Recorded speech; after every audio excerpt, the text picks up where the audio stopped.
Rəcəb ayının ilk cümə gecəsi Rəqaib gecəsi adlanır. Arzular gecəsidir.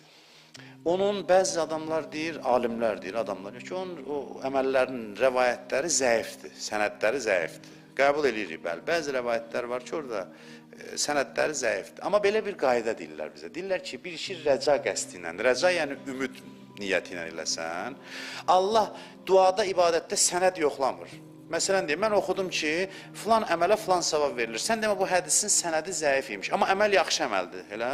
Mən gedirəm, onu eləyirəm, Allah deməyəcək, sənədi zəifdir, vermirəm.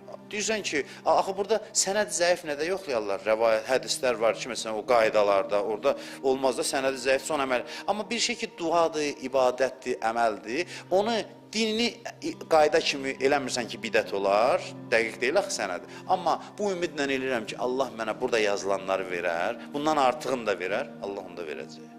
Bildiniz mi? Belə bir şeylə eləyə bilərsiniz. Yəni, ümid qəsdi ilə bu birinci üzümüzə gələn həftənin cümə gecəsini, indi o günü oruç tuta bilsəz çox yaxşıdır. Onun bir namazı var, biraz uzundur, qorxuram da deyəm, axır vaxtlarda belə şeylər demək də olmur cəmaata. Amma eləyə bilsəz o namazı qılın, 1 saat da çəkir. Eləyə bilməsəz eyb yoxdur, 2 rükət namaz qılın, bu gecə. Deyiblər ki, arzu eləmək yaxşıdır. Yaxşı, tutaq ki, bunu səhv deyiblər, amma mən arzu edirəm, cümə gecəsidir, Rəcəb ayının birinci cümə gecəsidir. Dua eləyəsiz, istəyəsiz, Allah verəcək, deməyəcək, yox, sənəd zəifdir. Deyəcək, arzulayır da pis iş görmür ki, bəndəsiz. Nəysə arzulayır, nəsə istəyir, Allah da verəcək.